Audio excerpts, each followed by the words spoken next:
The iPhone Air is not selling, and I get it.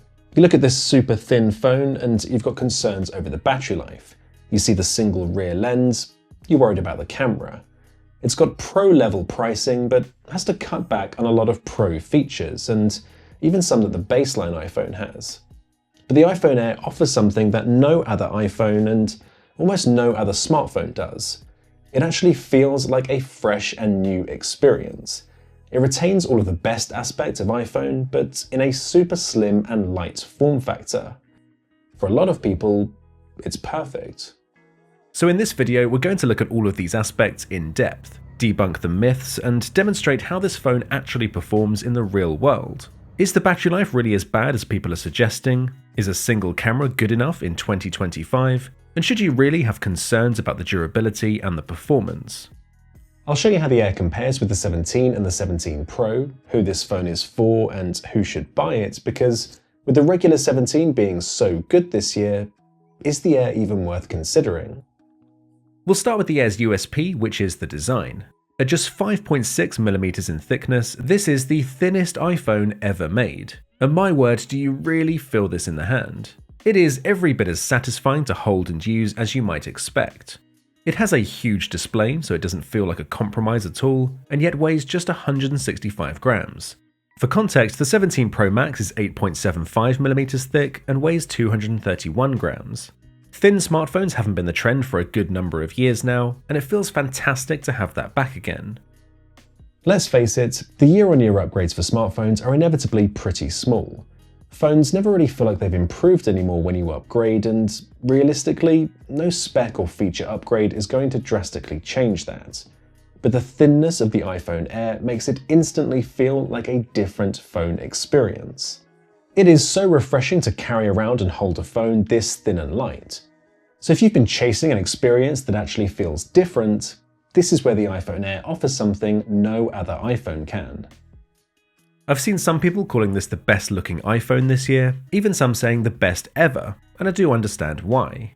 I think for me it definitely beats the two-tone Pro design. It also comes in black, which the Pros don't, but is still edged out by the regular 17. I think if it had a flush camera lens, that would have really helped. I also find polished metal frames get spoiled so easily by fingerprints and feel a bit more oily than the 17's matte frame. Of course, all of this is highly subjective. To address concerns of bendgate of the past, Apple has really focused on durability with the iPhone Air, so we don't have a repeat of Apple's previous thinnest iPhones, the iPhone 6 and 6 Plus. The iPhone Air is considerably thinner than those, but a lot more durable. The most durable iPhone ever, in fact. It uses the new Ceramic Shield 2 for the front glass and Ceramic Shield on the back, but the frame is also titanium, which means it's even stronger than the new Pro iPhones. And I know switching back to aluminium for the Pros disappointed a lot of people. Plenty of people have tested the Air's durability and, yeah, concerns of a new bendgate were very quickly squashed.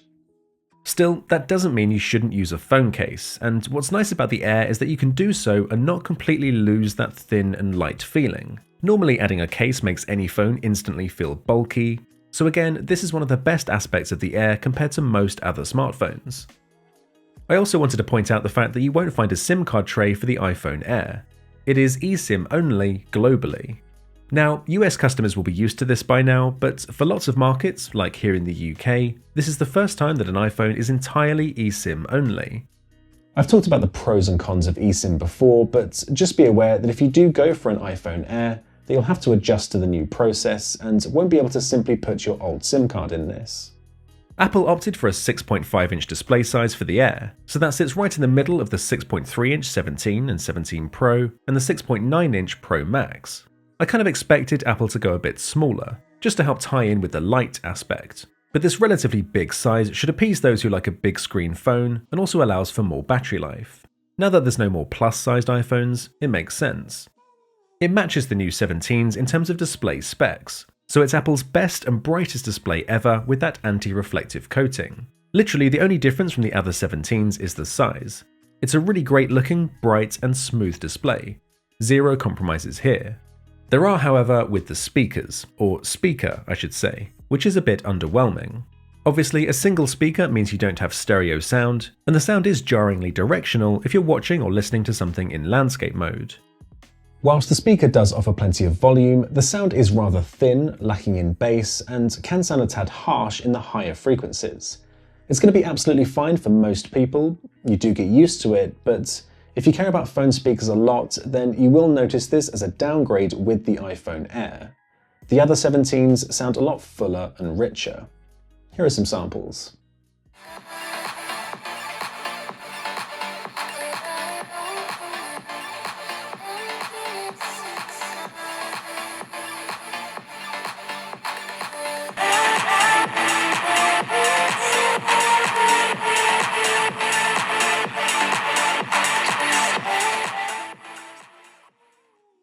The next aspect to look at is performance, and I'm going to start with the thing people are most concerned about, the battery. Obviously, Apple had to compromise here, and it's got a 3,149 mAh battery. The iPhone 17 has a 3,692 mAh battery. So the Air is quite a bit smaller there, but if you look at the numbers Apple provides for video playback, the Air is only a few hours shy of the 17. The other new iPhones this year all have significantly improved battery lives, and the Air is not only very close to them, but it's better than the iPhone 16, just as good as the 16 Pro.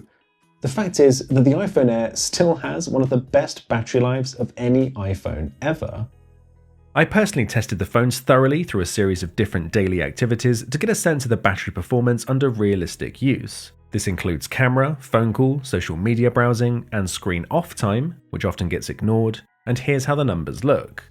Of course, the Air doesn't do as well as the 17s, but not only is the gap not as drastic as some people feared, this is very solid battery performance. The efficiency of the A19 Pro chip is extremely good. The Air will comfortably see you through a full day of even fairly intensive use, so it more than surpasses what I'd say is the minimum threshold required. Yes, if you want super long battery life, you can't have a super thin phone. Pay extra for a Pro Max. But I think the iPhone Air's battery is far better than people expected. Just to cover charging, the Air doesn't get as fast charging as the new 17s. Those can use 40-watt adapters, whilst the Air maxes out at 20 watts, so you're looking at around 15 minutes slower overall than charging a 17. I thought it was interesting that Apple was marketing the Air with their new MagSafe power bank accessory. They were obviously concerned about battery life, and of course saw an opportunity to sell another device. But I'm not sure I subscribe to the idea that you have to carry a power bank around with you if you use an iPhone Air, especially now that I've tested the Air's real-world battery. I think it kind of defeats the whole point of the Air, that it's super thin, light, and easy to carry around. However, having a power bank in general is definitely a good idea, and whilst Apple's one is okay, it looks good, at $100 it is very expensive for what it offers. Instead, I'd suggest you pick up the one from today's sponsor UGREEN, the MagFlow Magnetic Power Bank. It's cheaper and it's better. It's a Qi 2 power bank that snaps magnetically onto the back of the phone for convenient wireless charging, but also offers faster wired charging with both a built-in, bidirectional USB-C cable that doubles up as a carry strap, as well as an additional USB-C in and out port. So you can charge up to 3 devices at once. It has a very capable 10,000 mAh capacity, and of course will work with lots of other devices and not just the iPhone Air. UGREEN also has a MagFlow stand charger for your desk that can charge a phone, your earbuds, and an extra device all at the same time. It folds down to a compact size for convenient travel as well. I think either of these would be great travel companions, whether you have one of this year's new iPhones or not. You can actually get up to 25% off on both of these items right now. You can check them out using the links down below in the video description. We know the efficiency of the iPhone Air is great, but what about its speed and processing power? Apple claims the Air has the power of Pro inside, and indeed it does get the A19 Pro chip, which puts it ahead of the regular 17, at least on paper. But this is a 5-core GPU variant, so it's not exactly the same as the 6-core GPU chip found in the Pros. Plus, Apple made a big fuss about the vapor chamber cooling in the Pro iPhones that allow the phones to run so powerfully. So, with the Air being so thin and lacking that cooling tech, is this going to be a problem? How does it actually perform? Well, here are the scores for Geekbench 6, and you can see that the Air very closely matches the iPhone 17. It is a lot closer to the 17 than the 17 Pro, despite having a Pro chipset. That 6-core GPU for the 17 Pro clearly delivers a massive performance boost for graphical processing. Looking at 3D Mark, it was really interesting to see the Air trailing behind the 17. It's around 3 frames per second slower than the 17, which itself is around 3 behind the Pro. The Air's stress test scores were lower too, but I did find it interesting that the stability, the disparity between the best and worst runs, was in the reverse order to what you might expect. Best on the Air and worst with the Pro. Still, clearly, the Air doesn't quite reach the same sort of frame rates, especially as the Pro, so perhaps it's limiting its performance to prevent thermal throttling rather than suffering from it. You can absolutely game for long sessions on the Air and won't suffer any noticeable performance drop-off at all. The phone does run quite warm though. You might even feel this with things like prolonged camera usage too, but the heat is all concentrated around the camera plateau where the hardware is. The bottom half of the phone always feels cool, so with one-handed use especially, it really doesn't feel warm at all. Even with a bit of heat though, the Air will still be running high-end games smoothly for hours. It doesn't thermally throttle in any kind of limiting way. You don't need to be concerned. Obviously, the most important thing is that the Air is powerful enough, and Apple ticks that box with ease. But to say it has the power of Pro inside might be a stretch. It still has the slower USB 2 speeds, there's no Pro RAW or Pro Res for the camera, and the performance scores don't match the Pro's either. For some perspective, the Air scores are still easily beating last year's 16 Pros. It is absolutely a very fast, powerful, and graphically capable smartphone. The fact it trails behind the regular 17 isn't actually a problem or even a criticism at all. I just think it's interesting given that it has an A19 Pro chip inside. And to be honest, I don't understand why Apple decided to do this. It just seems unnecessary when you think about who's buying these phones. Those who truly care about high-end performance, those who would notice a difference between the A19 and A19 Pro performance, they're not buying the Air, they're buying the Pro. They want the 6-core GPU, the vapor chamber cooling, the very best performance Apple offers. It's overkill here. In fact, it kind of seems like the A19 Pro chip is too powerful to go inside the body of the Air, and I would happily have taken an A19 powered Air that was cheaper. Besides battery life, I think the camera is the other major factor people had concerns over with the iPhone Air. Obviously, the Air only has a single rear camera lens. There's no ultra-wide, no macro or spatial photo and video, no cinematic mode. These are all things the 17 has. And then of course there's obviously a zoom limitation with no telelens compared to the Pro iPhones. But the regular 17 does have this issue too. Looking at some samples then, the Air has the exact same 48 megapixel main lens as the regular 17. And as I showed in my 17 reviews, this is technically slightly different from the Pro's main lens, though in practice it makes almost no difference. So the Air essentially matches those two in terms of main lens shots, and any slight differences tended to fluctuate between phones. It's a fantastic camera lens that can get you some really great looking shots, and for a lot of people, most in fact, this will genuinely be good enough. You can still capture portrait photos with the Air despite having a single rear lens, and the portrait effect is absolutely fine. The main limitation for most people is going to be zoomed photos. You can zoom to 2x with essentially lossless quality, but only up to 10x as a maximum, and the quality really degrades as you approach this limit. It's the single greatest advantage for the Pro iPhones, and the quality difference is pretty drastic. Between this and the lack of an ultra-wide lens, the iPhone Air's camera system will feel anything from absolutely fine, to lacking in versatility but worth the sacrifice, to being a complete deal breaker. It really depends on how you use your phone.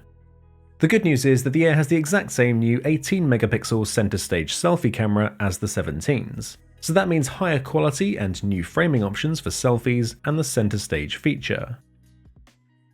It also means you've got landscape selfie video whilst holding the phone vertically, a really cool feature. You've also got dual capture, ultra stabilization, and everything else the 17 and 17 Pros have. The only thing missing is cinematic mode. I'm not sure why, since the hardware and the processing power is clearly there. I guess Apple just decided to do away with this feature entirely, but it's not as though people often use cinematic mode for selfie video anyway. So the iPhone Air selfie lens is just as good as the other 17s.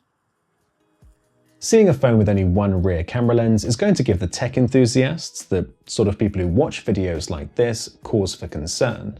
Clearly, it is restricting and is a problem that most other smartphones don't have. But remember, the average person doesn't use or even care about any of the other lenses. They just want a camera that's good enough to snap the occasional photo of their pets, their friends, some information, and a front camera they can use for the odd selfie and for FaceTime calls. There's also a lot of people who are super into smartphone tech, just not the camera aspect. I just wanted to say this in the Air's defense because although the camera sacrifice to achieve a super thin phone seems drastic, it's going to be worthwhile for lots of people. The iPhone Air is such a refreshing device to hold and use. It's got a beautiful display, design, and the durability is excellent. Battery concerns, they're absolutely nowhere near as severe as people initially feared. The single rear camera is restricting compared to modern alternatives, but will be more than adequate for most people. For those who've wanted an iPhone experience, or simply a smartphone experience that actually feels fundamentally different, something that goes far beyond the minor updates and new features we see year on year, the Air offers that. There's also not really any competition, because if you want an iPhone and you want it to be super slim and light, this is it, the iPhone Air. But the phone retails for $999 or £999, and herein lies the problem. Look, there are millions of people who buy iPhones who simply don't care about the specs or features. Think about your non-techie parents and grandparents, for instance. They don't need 2-day battery life or a triple camera setup, but they would appreciate their phone being thinner and lighter, being easier to hold and use and to put in a pocket. I'd love to be able to recommend the Air to those people. I love it myself. But at $1,000, it just doesn't make sense. The iPhone 17, the 16e, or simply older, now discounted iPhones offer far better value for money. If the Air cost the same as the iPhone 17, it would have a few compromises to deal with, but those could be balanced out by the thin and light form factor. That's a very attractive proposition for people to mull over. But instead, Apple is asking you to pay $200 more for those compromises.